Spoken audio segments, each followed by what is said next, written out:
ஏன்னா நான் அன்றைக்கி தெருவா நாய் கூட கொஞ்சம் ரெஸ்ட் எடுத்து ஓடும். நாங்கள் நாயோட கேரமெல்லாம் ஓடி ஓடி சான்ஸ் கிட்ட அலைஞ்சோம் இருந்தால். அதுக்கப்புறம் கிழக்கே ஒரு பாட்டு ஒன்று சார் எடுத்தார், அதுக்கும் போய் சான்ஸ் கேட்டேன். எல்லாம் முடிஞ்சு கடைசியாக நீங்கள் நான் ஒரு சங்கத்தை வச்சுருக்கேன்னா உங்களையெல்லாம் காப்பாற்றுங்கிற ஒரே காரணத்தை அந்த சங்கத்தை வச்சுருந்தாரு. அவர் எந்த எண்ணமும் நினைக்காதீங்க. யார் நான் என்ன பேசினாலும் கோவப்படாதீங்க, நான் உண்மையை தான் பேசுவேன். ஏன்னா நான் அப்படியே இருந்து வந்தேன். ஏன்னா நான் வடிவேலுக்கே முதல் 10,000 ரூபா சம்பளம் வாங்கி கொடுத்தது நான் தான். அந்த படம் பேர் கோகுலம், பானுப்பிரியா, அர்ஜுன், ஜெயராம் நடித்த படம். அதுக்கப்புறம் வள்ளி படத்தில் 1 லட்ச ரூபா நடிகர் வடிவேலுக்கு நான் தான் ஃபோன் அட்டன் பண்ணி வாங்கி கொடுத்தேன். அதெல்லாம் ஏன் சொல்றேன்னா, உண்மையா இருந்தா ஒரு காலமும் தோக்க மாட்டோம், ஜெயிப்போம் ஜெயிப்போம். நன்றி. ஆமாப்பா, நீ தான் இன்னைக்கு யூடியூப் எடுத்தா நீ தான் நல்லது நீ தான் பேசுற, கெட்டது நீ தான் பேசுற, மொத்தத்தில் நீ தான் பேசிட்டு இருக்க. அது நீ வந்து அமௌண்ட்டை குறைக்கணும். கேட்டு அடுப்புலேயே 5 லட்சம் கேட்குற ஹீரோவுக்கு எப்படி தருவாங்க? சின்ன படம்னா நீ அட்ஜஸ்ட் பண்ணி வாங்க மாட்டேங்கிற, அதான் என்கிட்ட சொன்னாங்க. 1 கோடி ரூபா போய் தெருவில் கோடி தான் நிற்கணும். வணக்கம், வந்திருக்க மீடியா நண்பர்கள் என்னுடைய பணிவான வணக்கம் தெரிஞ்சுக்கிட்டு, இந்த விளையாட்டுக்காரன் மெயின் இந்த பெருசாக நடக்கிற காரணமே தம்பி சத்தி சரவணுக்கு என்னுடைய சங்கத்து சார்பா மிகப்பெரிய நன்றி தெரிவிச்சுக்கிறேன். சத்தி மேலே வா. உண்மையிலேயே நான் பெருமை சொல்கிறேன். என்னன்னா நைட்டு 7 மணி சத்தி ஃபோன் பண்ணாப்புல. பையன் வந்து நம்ம டைரக்டர் தாஸ் சடையன். நான் விஜயகாந்த் சார் கதை சொல்லும்போது நீ இப்போ இவர் கூட இருந்தாராம், எனக்கு ஞாபகம் இல்லை. நான் ஒரு கதை சொல்லி விஜயகாந்த் சார் போய் தர்மகர்த்தான்னு ஒரு கதை சொல்லி பேசும்போது கதையெல்லாம் கேட்டு நல்லா இருக்கு, என்ன சின்ன கவுண்டர் மாரி இருக்கு, கொஞ்சம் தெளிவு பண்ணிட்டு வாங்கினார். ஆனால் அப்போ 3 வருஷம் ஆகுன்ட்டார் விஜயகாந்த் சார். அப்போ பிடிச்சர் வந்து வெயிட் பண்ண முடியாட்டார். அவர் வந்து இவர் தான் என்னை விட்டு விஜயகாந்த் சொல்லி கதை சொல்ல வந்தாரான். சங்கத்தை சொன்னாப்புல என்னால் நம்பவே முடியல. அதுக்கப்புறம் நானே அந்த அவருடைய டைரக்டர் வந்து இப்போ நான் வந்து ஸ்டேஜ் பேச வந்திருக்கேன். அப்போ என்ன சொன்னாலும் சத்தி சரணன் சார் ரொம்ப சின்ன படம், ரொம்ப கஷ்டப்படுறாப்புல, எப்படியாவது பண்ணி சொன்னாப்புல. சொன்னோன்னே சரி சத்தி நீ சொன்னால் கரெக்டாக சொல்லிட்டு இப்போ வந்தேன். அந்த இந்த ஃபங்க்ஷன் நடந்த காரணம் மெயின் சத்தி சரவணன், அடுத்து நம்ம டைரக்டர் தாஸ் சடையன், அதுக்கப்புறம் மனவாளன் சொல்லணும். இந்த சால்வை போட்டு சொல்கிறேன்.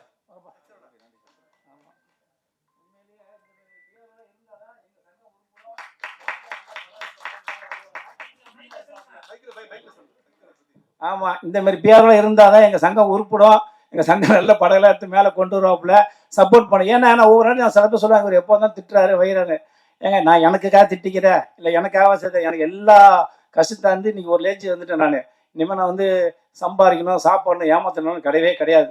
என்னை பற்றி சினிமா நம்பி வந்து எல்லாரும் ஜெயிக்கணுங்கிறத என்னோட எண்ணம் தவிர ஒரு நூலும் கிடையாது. எங்கள் அம்மா மேலே சத்தியமாக சொல்கிறேன். ஏன்னா நான் எல்லாத்தையும் தாண்டி வந்துட்டேங்க. இப்போ இந்த பையன் வந்து விஜயாந்திர சொல்லி சொன்னாப்புல, அப்போ நான் இவரை காப்பாற்றுறது யார்? ஒரு 2 மாதிரி ஆள் வரணும், இந்த சத்தி சொன்ன மாதிரி ஆள் தான் வரணும்.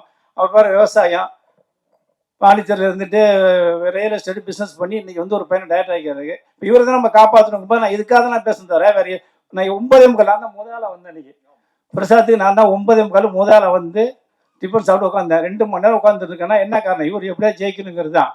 அதனால் சினிமாவை பொறுத்த வரைக்கும் நம்ம நேசிச்சுட்டே இருந்தோம்னா, இப்போ இவன் உண்மையில இந்த பையன் வந்து கனவுல படம் எடுத்திருக்காப்புல. இப்போ இது ஓடலைங்கிறது வந்து ஆடியன்ஸ் தான் முடிவு பண்ணோம். நீங்கள் பப்ளிசிட்டி பண்ணிடுறீங்க. இந்த படத்தை கொண்டு போய் சேர்க்க விட யார்? இவர் தான் கொண்டு போய் சேர்க்கணும், இவர் தான் ப்ரொமோஷன் பண்ணணும். தயாரிப்பாளருக்கு வந்து எதுவுமே தெரியாது. அவர் பாருங்க, அவர் முகத்தை பாருங்க. இவர் வந்து சிரிக்கிறாங்க. அவர் வந்து படம் எடுக்கிற அளவுக்கு ஒரு தகுதி இன்னைக்கு காலகட்டம் வந்து மாறிடுச்சு. காலையில் இன்னைக்கு எல்லாருமே படம் எடுக்கலாம், எல்லாருமே சூட்டி பண்ணலாம் சொல்லி, அதனால ஒவ்வொருத்தவர்களும் காக்கைக்கும் தன் குஞ்சு புரிஞ்சுப்பாங்க. அதனால சினிமா நம்பி யார் வந்தாலும் படத்தை நல்லா எடுங்க. என்னோட போன வாரம் கூட என்ன இந்த இதே பிரசாத்தில் கேட்டாங்க, உங்கள் சங்க படம்லாம் பெருசாக ஓடலையே அப்படின்னு. நான் சங்கத்தில் ஏகப்பட்ட சலுக்கு நான் சொல்லி ஒவ்வொரு அடையும். தினத்தந்தி வந்து எங்களுக்கு 10 லட்ச ரூபா எங்களுக்கு தந்தி விளம்பரம் கொடுத்துருக்காங்க. இன்றைக்கி வந்து ரஜினிகாந்த்லேருந்து விஜய்லேருந்து யார் வந்தாலும் சினிமா வந்து வாழ வச்சுருக்காங்கன்னு சொல்லிட்டு இருக்கேன். 10 லட்ச ரூபா எங்கள் சங்கத்தை கொடுத்துருக்காங்க. சினிமா பப்ளிசிட்டியே ஃப்ரீயாக கொடுத்துட்றாங்க. அதுக்கப்புறம் கீப்பில் வந்து 50 தேட்டர் வரைக்கும் 4000 ரூபா வாரம் கொடுத்துருக்காங்க. சென்சார் எல்லாமே நான் கொடுக்குற சங்கத்துலேருந்து எல்லா சலுகை இருக்குது. ஆனால் படம் ஒழுங்காக எடுக்கணும்ல, படம் ஒழுங்காக எடுக்கணும். நான் போய் கூட போய் ஷூட் பண்ண முடியுமா?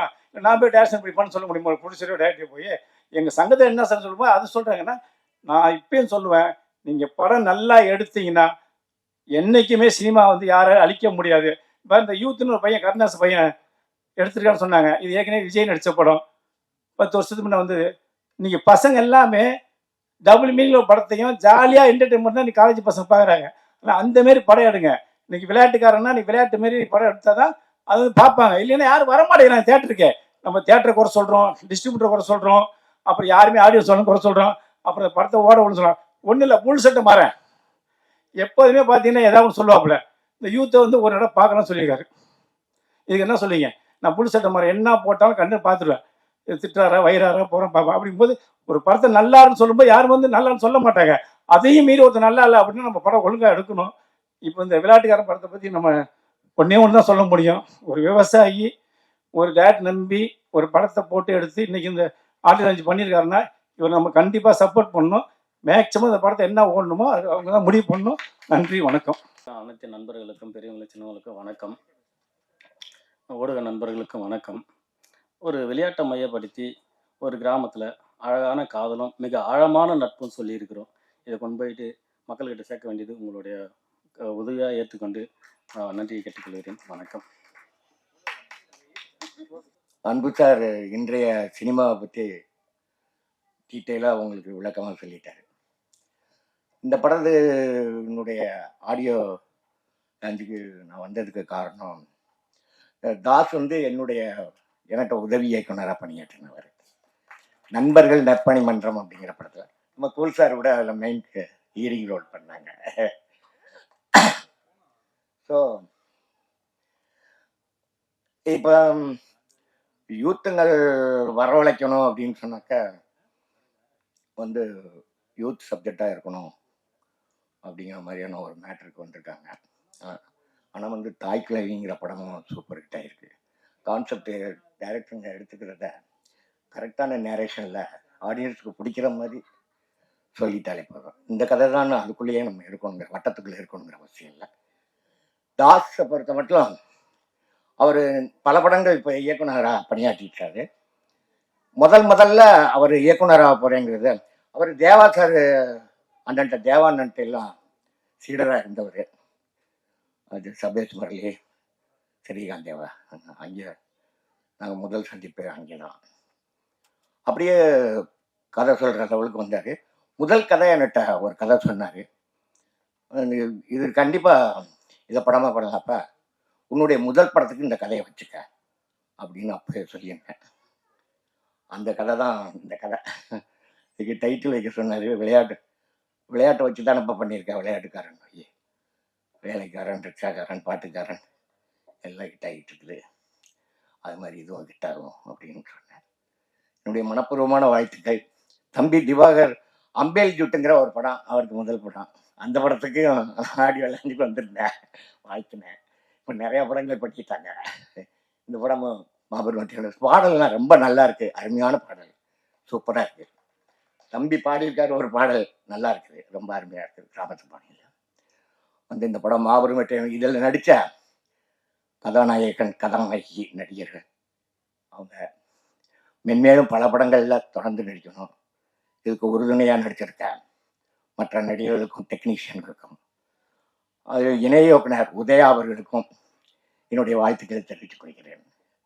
இந்த படம் மாபெரும் வெற்றி அடைய என் மனப்பூர்வமான வாழ்த்துக்கள். அண்ணன் இணை இயக்குனர் ஐயப்பன் அவரும் இதில் வந்து முழுமையாக பணியாற்றியிருக்காரு ஈடுபாடோட. அவருக்கும் என்னுடைய மனமார்ந்த வாழ்த்துக்கள். அவங்களாம் கூடிய சீக்கிரம் அவங்களும் தாஸ் மாதிரி இயக்குநர்கள் ஆகணும். வந்து அன்பு சார் வந்திருக்காரு, அவருடைய வாழ்த்துக்களுடன் இந்த படம் நல்லா ரிலீஸ் ஆகி எல்லா தேட்டர்களையும் நிறைய தேட்டர்களில் ரிலீஸ் ஆகி மாபெரும் வெற்றி அடைய எனது மனப்பூர்வமான வாழ்த்துக்கள். டேரக்டர் சார்லாம் வந்திருக்காங்க, பெரியவங்க தான் வந்திருக்காங்க, குழு சார் வந்திருக்காங்க. எல்லாருக்கும் வணக்கம் சொல்லி விடைபெறுகிறேன். நன்றி, வணக்கம். விளையாட்டுக்காரன் இசை வெளியீட்டு விழாவுக்கு வருகை தந்திருக்கும் மேடையில் இருக்க அனைவருக்கும், ஊடக நண்பர்களும் அனைவருக்கும் வணக்கம். நட்பும் கிரிக்கெட்டும் சம்பந்தமான எல்லா இதுவும் சொல்லிட்டாங்க ஏற்கனவே. திருப்பி நான் ஒன்றும் சொல்லணும் இல்லை, ட்ரைலர்லேயே பார்த்துருக்கலாம் நீங்கள் படத்தோடைய கதையை எல்லாத்தையுமே. பாட்டு அருமையாக வந்திருக்கு. திவாகரை வச்சு எங்கள் டைரக்டர் ரொம்ப புரிஞ்சிட்டாரு. பாட்டும் நல்லா வந்திருக்கு. மேல்மேலும் எங்கள் டைரக்டரும் வளரணும், நாங்களும் வளரணும் உங்களுடைய ஆசீர்வாதத்தில். விளையாட்டுக்காரன் படத்துக்காக அதை வாழ்த்த, அதை மிகச்சிறந்த முறையில் ஓட இருக்கின்ற அனைவருக்கும் நன்றி, வணக்கம். தம்பி சக்தி சரவனுடைய ஆணைக்கிணங்க, அன்புக்கிணங்க நேற்று கூப்பிட்டு இந்த மாதிரி ஒரு படம் இருக்குண்ணே அப்படி வாங்கினாரு. அடுத்தது தாஸ் இயக்குனர் பேசினார், இந்த படத்தினுடைய விளையாட்டுக்காரனுடைய இயக்குனர்.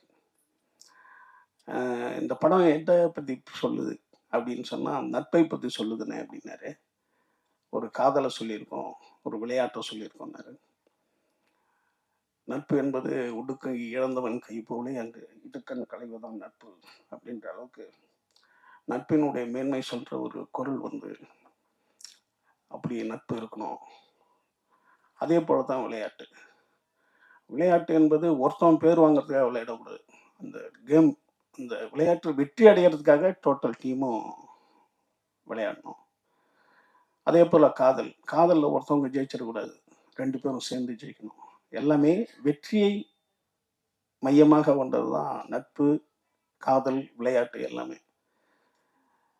கிரிக்கெட் இப்போ அண்ணா சொன்னாங்கல்ல, கிட்டி புல்லு, கோட்டி புல்லுன்னு சவுத்தர்காரெல்லாம் சொல்லுவாங்க. அது அப்புறம் கிட்டி புல்லுன்னு மாறிச்சு. அது போய் இப்போ ஃபுல்லாக கிரிக்கெட் ஆயிடுச்சு.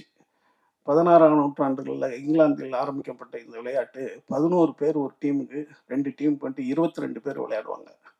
இது ஒரு கனவான்களின் விளையாட்டு என்று சொல்லப்பட்டு 18ஆம் நூற்றாண்டுக்கு பிறகு மிகப்பெரிய ஒரு ஃபேமஸ் ஆச்சு. அதுக்கு பிறகு மீடியா, டிவி வந்த பிறகு உலகம் பூராக இந்த விளையாட்டு நம்மகிட்ட சேர்ந்துருச்சு. அதனால கோட்டி புல்லு போயிடுச்சு. இதுல என்னன்னு கேட்டா, இந்த கிரிக்கெட்டு கனவான்கள் விளையாட்டு, ஏழைகளின் விளையாட்டு ஃபுட்பால். அதுலயும் 11 பேர் தான் ஒரு டீமுக்கு இருப்பாங்க. ஏழைகளின் விளையாட்டு ஃபுட்பால், பணக்காரர்களின் விளையாட்டு கிரிக்கெட் என்று சொல்லப்பட்டு இன்னைக்கு மிகப்பெரிய பணக்கார விளையாட்டாக ஃபுட்பாலும் ஆயிடுச்சு. அதிக மக்கள் பார்க்கின்ற ஒரு விளையாட்டு, அதிக நாடுகள் விளையாடுற விளையாட்டு. 2வதுல கிரிக்கெட் இருக்கு. அப்படி ஒரு கிரிக்கெட்டை மையமா வச்சு தம்பி தாஸ் எடுத்திருக்கிறது ரொம்ப மகிழ்ச்சியானது. அடுத்து காதல்ல அப்துல் ரஹ்மான் சொல்வது போல், காதலில் தான் கண்கள் பேசுகின்றன, உதடுகள் சந்தித்துக் கொள்கின்றன. அப்துல் ரஹ்மான் ஒரு மிகச்சிறந்த காதல் கவிதை எழுதுவார். அப்படி ஒரு காதல்ல நீங்க கண்களால் பேசுவது தான் காதல். அது என்னன்னா வயசுக்குள்ள இருக்கணும். வயசுக்கு மீறி கண்களால் பேசிக்கிட்டோம்னா ஆபத்துல முடிஞ்சிடும். அதனால காதலும் ஒரு ஆபத்தான விளையாட்டு தான். இளைஞனா இருக்கிறவர் சரியான விளையாட்டு இது. அப்படி காதலையும் ரொம்ப கவனமா சொல்லியிருக்கிறதா சொன்னாப்புல. அப்புறம் இந்த தயாரிப்பாளர், ஒரு கிராமத்திலிருந்து வர்ற தயாரிப்பாளர் மிகப்பெரிய வெற்றி அடையணும். நான் எப்போதுமே ஒரு மனிதர்களை சந்திக்கும் போது முதலில் நான் மூக்கை தான் பார்ப்பேன். ஒருத்தருடைய மூக்கை தான் நான் ஃபர்ஸ்ட் பார்ப்பேன். அது ஏன்னு காரணம் எனக்கு தெரியாது. அது மாதிரி நான் சொல்லிட்டு இருக்கும்போது, அக்கா தமிழச்சி தங்கப்பண்டிகிட்ட நான் சொன்னேன், நான் இப்படிதான் அவங்க சொன்னாங்க, ஏய் சிவா என்னப்பா, நான் ஒருத்தனுடைய காலை தான் பார்ப்பேன்னாங்க. அவங்க காலை நான் பார்ப்பேன். உடனே சொன்னாங்க, ஏன்க்கா அது நீங்க காலை பார்க்குறீங்கன்னு. அவங்க சொன்னாங்க, நான் கிராமத்துல இருக்கும்போது என் பாட்டி, எங்க அக்கா, எங்க பெரியம்மா எல்லாம் உழைச்சிட்டு வருவாங்க. அந்த கால் அப்படியே முரட்டுத்தனமா இருக்கும். அப்ப நான் காலை பார்த்து இவன் மிகப்பெரிய உழைப்பாளி இவங்க அப்படின்னு நான் யோசிச்சுக்குவேன். ஆனா நகரத்தில் எல்லாம் ஷூ 3 க்ளோஸ் பண்ண செருப்பு போட்டிருக்கிறதால என்னால அந்த காலை என்னால பார்க்க முடியலன்னு சொன்னாங்க. அப்படி ஒரு உழைப்பினுடைய சின்னமாக இருக்கின்றது தான் கிராமங்கள். அந்த கிராமத்திலிருந்து இன்னைக்கு இவ்வளவு பெரிய ஒரு சிறந்த மனவாளன் சார் இந்த தம்பி நம்பி படம் பண்ணியிருக்காரு. அவருடைய மிகப்பெரிய வெற்றி அடையணும். இந்த படத்தில் நடித்திருக்கின்ற ஒவ்வொருத்தவங்களும் மிகப்பெரிய வெற்றி அடையணும். இன்னும் அடுத்தடுத்த படங்கள்ல ரொம்ப கவனமா படம் பண்ணணும். ஏன்னு கேட்டா, ஒரு திரைத்துறை என்பது ஒவ்வொரு நாளும் அப்டேட் பண்ணிக்கிட்டே போறது தான். அதாவது எந்த விஞ்ஞானம் வந்தாலும் உடனே ஃபர்ஸ்ட் சினிமா உள்ள இழுத்துக்கும். நீங்க கிரேன் கட்டடம் கட்டுறதுக்கு போச்சுன்னு பாத்தீங்கன்னா, இப்ப லைட் வைக்கிறதுக்கு யூஸ் பண்ணுவாங்க 150 அடி கிரேனை. அப்ப சினிமா என்பது என்னன்னு கேட்டீங்கன்னா, எந்த ஒரு புதிய கண்டுபிடிப்புகள் வந்தாலும் அது சினிமா உள்ள இழுத்துக்கும். அப்படி அப்டேட் ஆகிட்டே இருக்கிற ஒரு மிகச்சிறந்த ஒரு தொழில். அதனால நீங்களும் மிகச்சிறந்த அப்டேட் ஆகி சிறந்த படங்கள் பண்ணுங்க. அன்பண்ணனுக்கு வணக்கம். தம்பி கூல் சுரேஷ் கிரிக்கெட் பண்றையோட வந்துட்டாப்புல. இன்னைக்கு அவர் தான் கண்டென்ட்டு. அதனால என்னுடைய தம்பி கூல் சுரேஷ்க்கு வாழ்த்துக்கள். இதுல வந்திருக்கிற அண்ணன் ராதாபாரதி அண்ணன், அதாவது ஆல் சாங் ஹிட் ஒரு படத்துலன்னா அண்ணன் படம் தான், வைகாசி பொருந்தாச்சு. ஏன்னா தேவா சார் அதுக்கு முன்னாடி ஓடுகிற வண்டி ஓடல ஒரு பாட்டு இருக்கு. அதுக்கு பிறகு எல்லா சாங்கும் ஹிட்டு. அதே போல இளையராஜாக்கு பிறகு பிட் சாங் இல்லாம இருந்தது. பிட்டா சாங் போடுவாரு ராஜா சார். அதெல்லாம் அண்ணன் பிரமாதமா இன்னைக்கும் வைகாசி பிறந்தாச்சு தண்ணி கூட எடுத்து அந்த பாட்டெல்லாம் பட்டி தொட்டிலாம் பட்டை கிளப்பின ஒரு மிகச்சிறந்த ஒரு படத்தினுடைய இயக்குனர் அண்ணன் இன்னைக்கு சந்திச்சதில் ரொம்ப மகிழ்ச்சி. இந்த நாளில், அதாவது ஒவ்வொரு நாளும் ஒரு நாள் என்பது மரணத்தினுடைய வெற்றி இன்று, நாளை என்பது பிறப்பினுடைய தேர்வு. அதனால ஒவ்வொரு நாளும் நம்ம வந்து மரணத்தில் இருந்து வெற்றி அடைந்தோம், நாளை நினைத்து பிறப்பில் இருந்து தேர்வு பெற்றும் வாழ்வோம். நன்றி, வணக்கம். எல்லாருக்கும் வணக்கம். இந்த படத்துல என்னை நம்பி நடிக்க வாய்ப்பு கொடுத்த டைரக்டர் தாஸ்க்கு ரொம்ப நன்றி. விளையாட்டுக்கார ஒரு அண்ணனோட ஒரு குறும்பு தங்கச்சியா நான் வந்து பண்ணியிருக்கேன். ரொம்ப நல்லா வந்திருக்கு படம். சாங்ஸ் எல்லாமே நல்லா இருக்கு. படம் பெரிய ஹிட் ஆகணும். ரொம்ப சந்தோஷம். நான் நடித்த ஃபஸ்ட்டு மூவி இது. அதோட ஆடியோ லான்ச்சில் நான் இப்போ நிற்கும்போது எனக்கு ரொம்ப ஹாப்பியாக இருக்குது. தேங்க்யூ.